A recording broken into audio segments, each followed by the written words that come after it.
Hello, everyone, and welcome to our live event. I am Michelle O'Connor, your business growth advisor, and I want to thank you for coming on. Today, we're going to be talking about one of the challenges that seems to be affecting so many private practice owners, and that is one of financial stability. Now, a lot of things are changing, and this morning, while I was working out, I was listening to a podcast, and I shared this on one of my social media pages. One of the things that the guest said was, in moments of challenges, we don't rise to the occasion. We fall to the level of our experience. And I thought about the life that we're having this morning and the topic that we're talking about, simply because I have encountered so many persons who are afraid of numbers, who are afraid to look at their numbers, who are making decisions without knowing how those decisions will impact the end results of their financial statements. And so I thought that that was so fitting to the discussion we're having. So if you know anyone who is a private practice owner and this is a struggle for them, we have a short time. We can't go into everything, but at least the aim of our life is to leave you with strategies and tactics that you can implement today. So go ahead and share with someone. If you're joining, drop something in the chat, let us in the comments, let us know where you're joining from. If you have any questions as we go through, also feel free to ask. Now, when we think about financial stability, and I want to take an approach that allows you to easily understand some of the things that goes through our mind. When we think of financial stability within our practices, we sometimes feel like we've tried everything. I've done everything I need to do. I don't know what else to do. I am confused.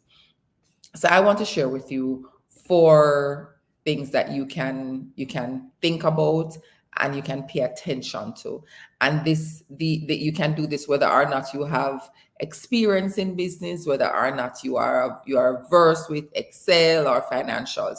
It's just knowing where your practice is going. Now, I encourage you, know your numbers. That is critical.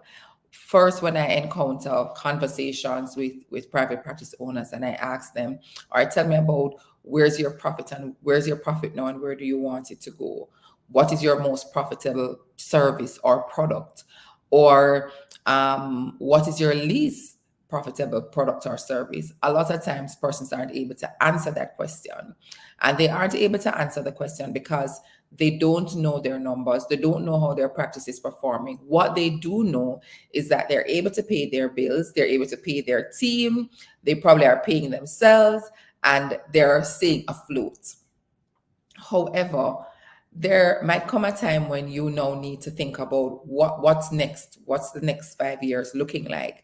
And you can do that if you know your numbers. You can't be stable if you don't know the ground, you don't know the balance. If you think about a scale, when you're on a scale, how you know that the scale is balanced is you know the weight that can go on the scale on either side. So you're not putting too much on one and too little on the other. You have to know what those numbers are. And I know it can be intimidating and I know it can feel uncomfortable, but you are a CEO. I've said this already. You're not just a doctor, you are a CEO. And as such, that now requires you to take on a little bit more responsibility within your practice. So know your numbers. Uncomfortable and scary, have conversation with someone who make you feel comfortable, someone who isn't judging you. And we know there's always online for that, right? There are YouTube channels, there's this channel. So therefore know what those numbers are, because now you are a CEO and persons need to know that they can look up to you and you want your practice to continue. The more you stay away from it is the more you make decisions that are not in the best interest of your practice growth, the growth that you want. So yes, you may be, I don't need to look. So for example, I was working with this doctor and she's been in business for a very long time, but she's feeling stressed and she's feeling burnt out because she keep having to show up by herself in order to maintain the numbers that she has. Now, when you know your numbers, you are now able to pinpoint the service or the product that is most profitable. Focus your energy on that and allow that to grow and continue to put your practice in the realm that you want it, or the growth that you're thinking about. Now, Whenever you are not familiar with what your numbers are telling you, that is where the instability comes in. I'm not sure. We're winging it. We're trying this. We're going to see if it works. You know what you're working towards. So, I say to persons all the time, whenever you think that there is some kind of instability, and I do it for myself, like I've said to my accountant, I need my financials with percentages. I need to know what percentage of my expenses are going to marketing, what is going to admin support, what is web, you name it, the different areas of your practice. So what percentage of your expenses are going towards your staff costs, your overhead costs, your supplies. Know what those are, because that's the only way you can gain stability, because you know what's on both sides of the pendulum, right? Now, one of the things that I experienced in my corporate job and I could never understand, and I think maybe, I don't know if I've shared it here before, but my CEO and the CFO, which is the Chief Financial Officer, were very, very close. Like, he needs to be in every meeting. And whenever our CEO would come to a meeting, he's so clear on what's happening. He can tell you how the business is operating before you tell him, because he knows, okay, our target is X. These are the things that are happening. This is what is happening in the market. So therefore, I am projecting that our performance is going to look like Y. You as a CEO need to be doing the same thing.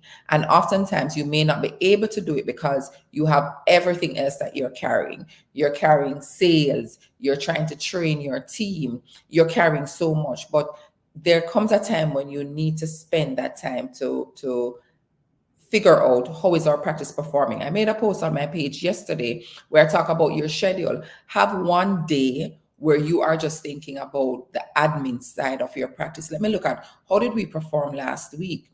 What were some of the comments that we got from our patients? What was the service or the product that a lot of persons gravitated to? Maybe we can continue to push that. Or what didn't people like? And ask yourself questions. Is it because it's the season? Maybe nobody is coming in for mammograms. Okay, let's push that until October, because I know that a lot of persons are going to be focused on that because it's Breast Cancer Awareness Month. So we're going to be focused on that.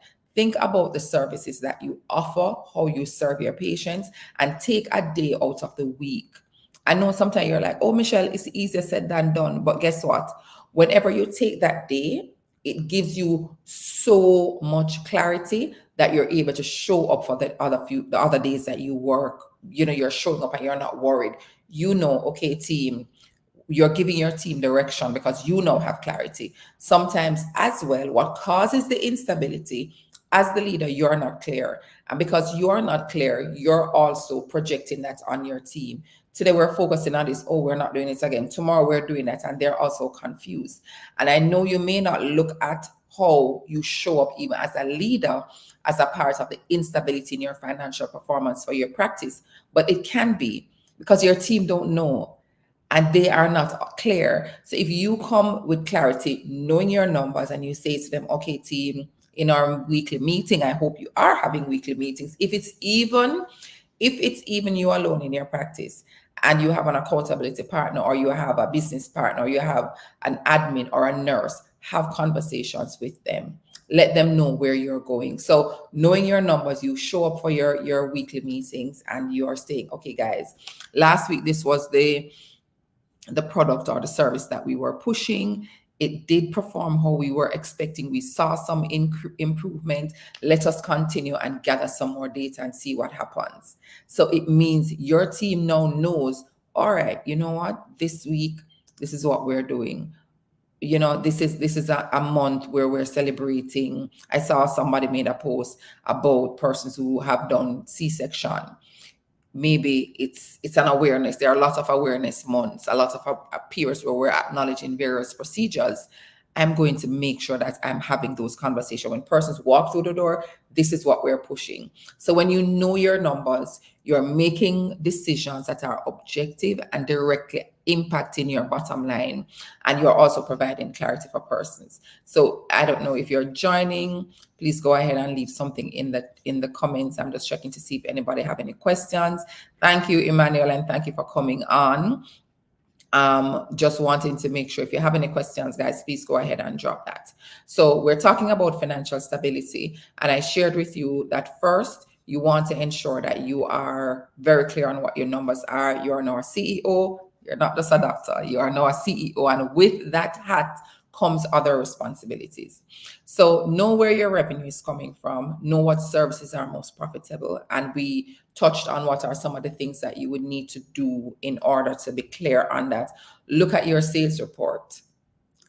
Even if you're tracking it with good old pen and paper, look at your sales report and see how it is that your services are performing, so you know what you need to continue to work on. Maybe more persons want this. How much are you generating and how much are you expecting to generate?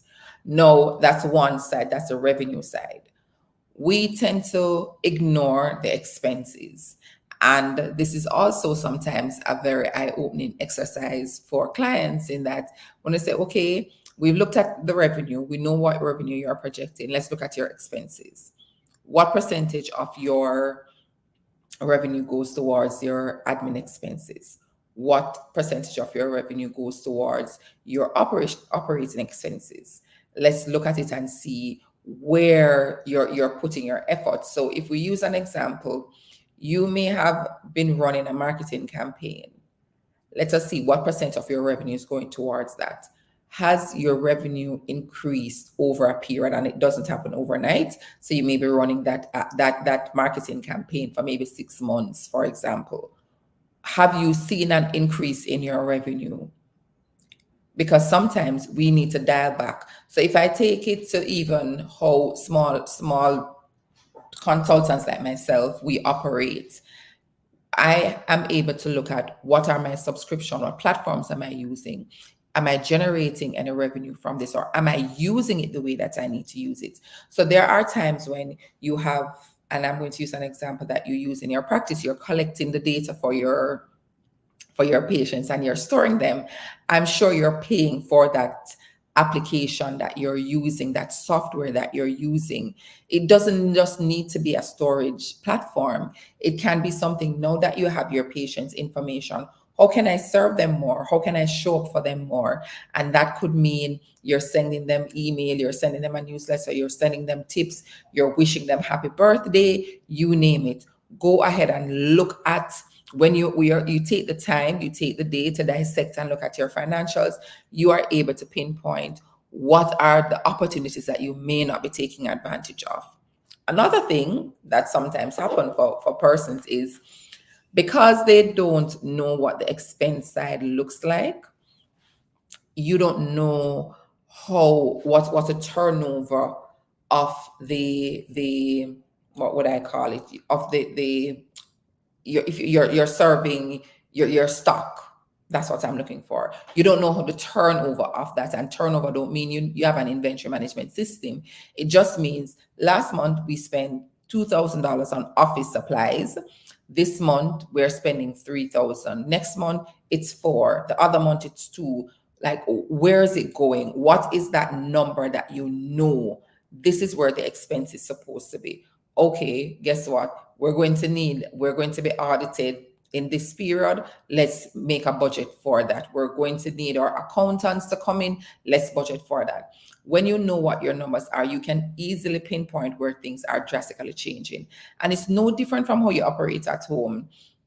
You are watching your expenses at home. I'm sure you are. You're looking at your utility bills and you're seeing, oh my God, my electric bill went up. What could have gone differently? It may be a change in season, so you're using the heater, or you're using the air conditioner more. You name it. You're cooling your space more. But you do that for your home. Do that for your business as well. When you know what those numbers are, you can predict what your accountant is coming to tell you. Outside of maybe taxes or maybe bank charges, you know, I am now at this level. I know exactly how much money I'm paying for my expenses. I know what I can change, what I need to work on. So knowing your revenue and knowing your expenses. And you might be saying, but if I know it, how does this make me stable? Your decision making now changes. You are not just getting up and saying, oh, you know what, we're going to be looking at this service, or I need to put my focus here. You are now making decisions that directly impact directly impact the goals that you've set for your practice. So know your expenses, know what your revenues look like. Now, one of the other things that I want you to think about as you are on your journey to gaining financial stability for your practice, your people. That is a cost. When you look at your practice on a whole, everything touches your numbers. So whether it's expenses or whether it's revenue. Now, when you're able to get the clarity, as I shared earlier, you're able to get the clarity, you know where your practice is supposed to be going and how you're performing. You know are able to touch the people who you work with in a different way, because you're not coming to them confused. You're not coming to them unaware of how the practice is performing. You're not coming to them not knowing that our patients have been complaining about this one thing and nothing has been done about it.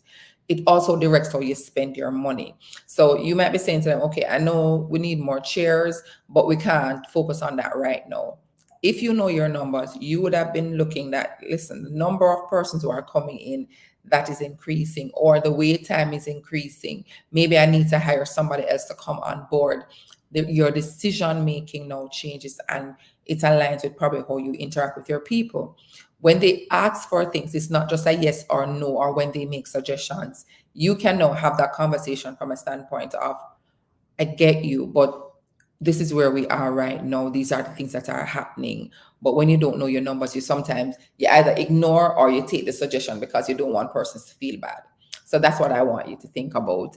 And I'm just checking to see if we have any questions, if anyone has any questions, because we just wanted to drop some nuggets that you can implement today or even tomorrow. Start by just asking. A lot of us, we have our accountants because we want to remain compliant. Ask your accountant questions about what your financials, your income statement. If you even start there, ask your accountant questions about your income statement. Have conversations with them. Ask them to give you percentages on your income statement along with your numbers. So you know, okay, my expenses are X% of my revenue. This is where it's supposed to be. This is the standard. So every time you get it, you know, every time you make $1, you know that 20% is going towards expenses. Maybe more, maybe like 60, if we're being honest, 60% going towards our expenses. So therefore, you're not shocked or it doesn't catch you off guard.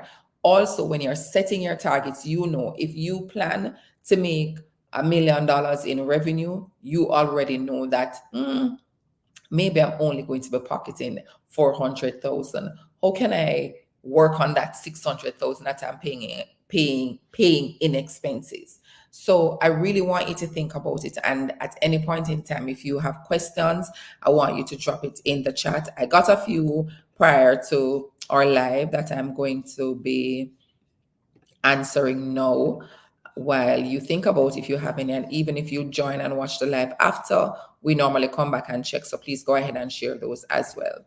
So this is something that somebody says, because I don't share the profit with my team, they are not aware of the seriousness of our financial challenges. How can I still engage them without divulging too much? Now, this is where your percentages comes into play. Now, you may not share, how you're performing with your team, but what you can say to them is, our profits have reduced or increased by X%. We are not making what we normally make, or our expenses are going out of whack. Exchange rate, the cost for shipment, knowing your numbers allow you to have these conversations with them. Those are increasing. So we are really strapped, and we need to either manage the supplies more, be more intentional around how we're serving our patients, how you can improve customer service, wait time, you name it. But it all comes back to knowing what your numbers are. So you have percentages conversation with them and not the actual number, because I get it. You're not sharing with them how much you're making at the end of the month. So talk to them about percentages. We're increasing, decreasing. Okay, we looked at our expenses, and our expenses have gone up by 30% over the past month. These are the areas that we realize that they are increasing in. Let's check out to see if we have a leak, if it's utility, if it's your water, or are we leaving the air condition unit on? Maybe we need to change the one we have. Are the lights on for too long? Let's change and ensure that if you walk outside the room, the light goes off. Things like those all comes back to knowing what your numbers are. So for the person who asked that, I hope that was helpful. You can always comment and let me know.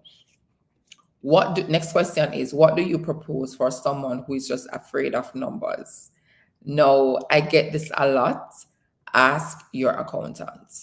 Almost everybody I encounter have an accountant. And as I said, it may be because of regulatory reasons, but everybody have an accountant. Ask your accountant questions and don't feel intimidated or feel stupid, or you can read online if you want, but ask questions. Find out, what does this mean? What does this line item mean? How does this differ from what I've been doing before? And engage. There's another person on your team, which a lot of persons have. That's your office manager. Your office manager is like your operations manager. Bring them into the conversation, and you really need to have somebody who you can trust, because you don't want to be holding on to a lot of things. Engage them also in those conversations. So you may not be the person who is working through the numbers. Your office manager is working with your accountant, but have conversations and ask questions about ask your accountant a lot of questions, because knowing what your numbers are, as I shared, will help you to make those decisions. And another thing is, hire a business advisor. Hire somebody who is able to look at the operational side of your practice, pull it together, see how the pieces work, and bring you the different scenarios. They may not be giving you the solution. So when I work with persons, I'm not telling them you need to do X and Y. I'm saying to them, this is how doing X impact Y, or this is how doing A impact C. This is how D and A intertwine. Not making this decision is impacting that one. So that's one of the things that you also want to look on. And we are not experts. I'm not an expert at everything. And so I too have to hire experts. And so I'm encouraging you, if you are operating your practice and you can't seem to pull all the pieces together, you want to use your expertise where your expertise lie, that's in serving your patients. Focus on that and hire a business advisor like myself. I'll drop my link in the chat so we can schedule a quick consultation after, if you so desire. Another question that I get is, let me just check the chat. Great points on the percentage of targets. Yes, this numbers don't lie. That is one thing we are sure of. Your numbers never ever lie, and it will tell you the truth. Sometimes, as I said, we're just afraid to acknowledge the truth. So that is something else. You can let your staff know the percentage baseline of what can be bonus, yes, as they help to increase the percentages. So basically what Michelle is saying is, thank you so much for that, is you can let your team know, if we hit this percentage, this is where we're going to be paying bonus. This is how we're going to be giving salary increases. And if it's below, then there might be cutbacks. And that is a very important point, because when you have a team, what happens is people like to know what's in it for them. Like, it's just like having this live. What's in it for me? Why do I need to be on this live? You can be on this live because this is now going to give you information on how you can improve your business.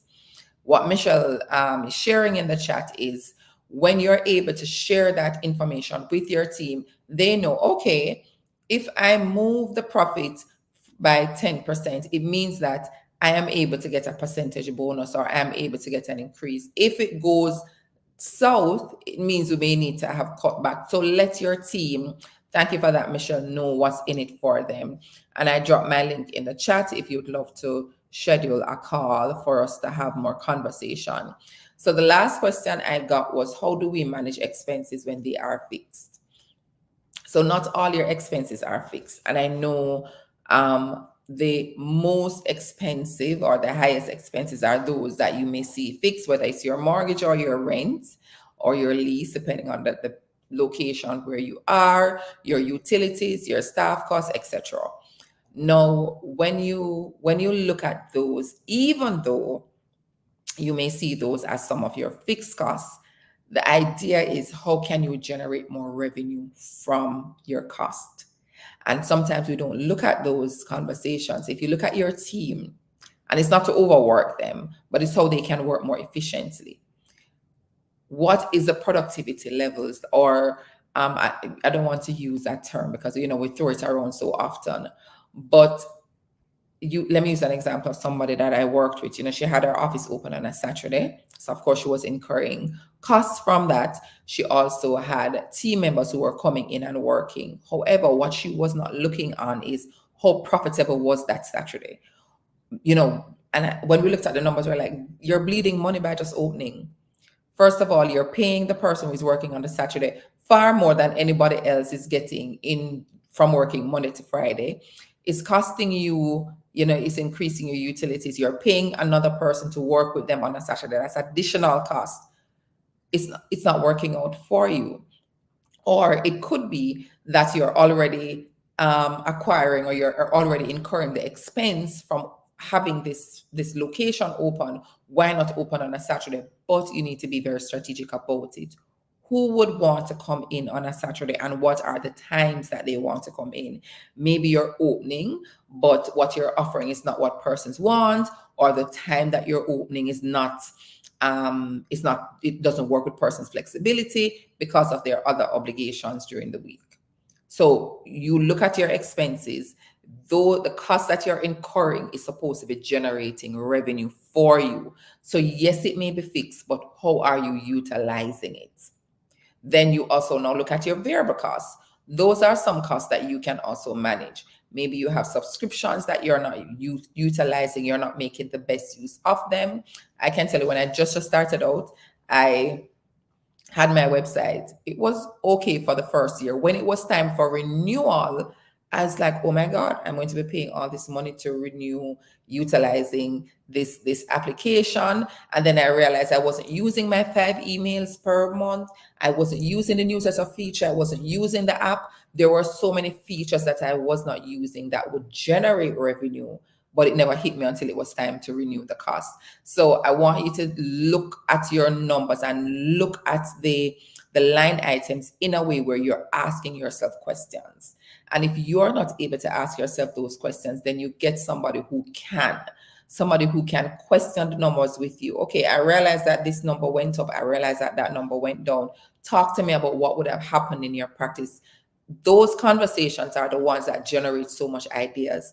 You don't need to go out. You don't need to do something different. You don't need to add another service to your plate. What needs to be done is looking at your numbers, asking yourself your questions, making objective decisions from how your numbers, the information your numbers are giving you, and see how that makes a difference in your practice. So this was not to go through your financials. When you talk about gaining financial stability, it's really an internal practice. So look at how you're performing internally and see what difference you need to make on the outside or within your practice. And that's what we have for you today. I'm looking to see if we have any other questions. So if you have a private practice, or you know someone who does, and you've been having conversation, you're having a drink, cocktails, and they're like, oh my God, like this practice is draining me. If I don't show up, we don't make money. I want you to send them the link, and let's book a consultation call where we can talk about how we can help you to get there. And at times you need somebody with an external eye to just come in and have a look at things. So thank you so much for joining. Thank you for coming on. Thank you for the engaging questions that we got before the live, and for those who had comments during the live.